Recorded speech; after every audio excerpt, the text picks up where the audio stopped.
Hello, this is Ken Woods, and I am the author of the book The Soldier's Words, which is a book about the actual reality of Confederate uniforms. I took it all from first-hand accounts from Confederate soldiers.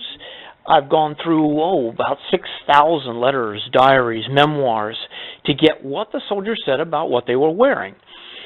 Prior to this, the two schools of thought is that, one, the Confederate Army was never ragged. That was just a romantic myth started after the war. Or that the Confederate Army was always ragged and wore whatever they get their hands on. Okay, I decided that going to the first-hand sources would be the way to find out the actuality of it. Okay, in the book, it tells everything from the preparations for war, the militia uniforms that were worn in the First Battle of Manassas, all the way through to the end, to the surrender. The book is arranged chronologically and also by region: East, Middle South, and Trans-Mississippi. Okay, let's run through some of these pictures here. You'll see the cloth was, when it was dyed, either gray or brown. There was a lot more brown than gray. The cloth would be run through the dye vat until the dye was absolutely used up. So you'd have various shades of either from charcoal gray all the way to a very light shade, and chocolate brown all the way to a very, very light sand color. Okay, there was also a lot of civilian clothing.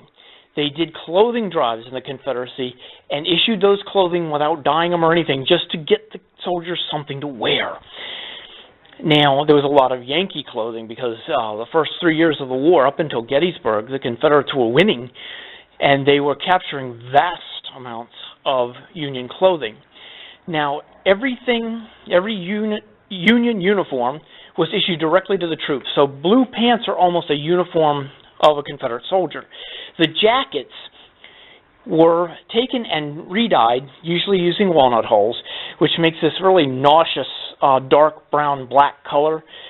But they were, if you read in the book, they were issued back to the soldiers.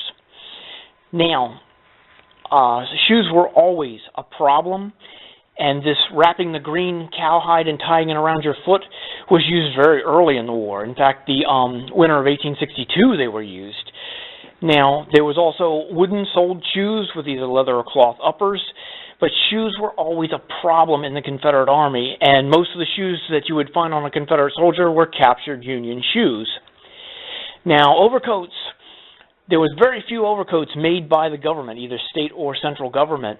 Most of the overcoats in the Army, if you had them at all, were either captured Union overcoats or civilian overcoats. If you were wearing a captured Union greatcoat, you would put a strip of cloth around the left upper arm to keep yourself from getting shot by your own men. Now, the use of Union clothing, there's many accounts in my book of where it did draw friendly fire. Now, that's just a problem you're going to have if you're wearing a blue uniform. Oftentimes, they would turn the uniform, the jacket, inside out so that you wouldn't see it as a blue uniform. Also, in my book, I have included things I was finding, odd things that have never seen the light of print before. Very interesting articles that I was coming up with, and every time I'd come up with something like this, I would include it just because I've never seen it before in all my research. Also, there was a lot more African-American Confederate troops than what has ever been listed in any history book. Now, I have included them, and also the servants that doubled as soldiers. Up until '63, the Confederate Army they actually issued rations to African-American servants. Okay, my book is available on Kindle for only $10. It's worth checking out.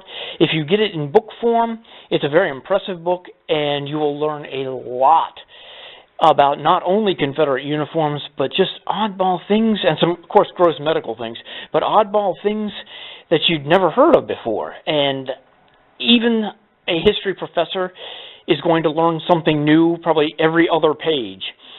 So please check out my book, and thanks a lot. Thanks for watching my YouTube video. Okay.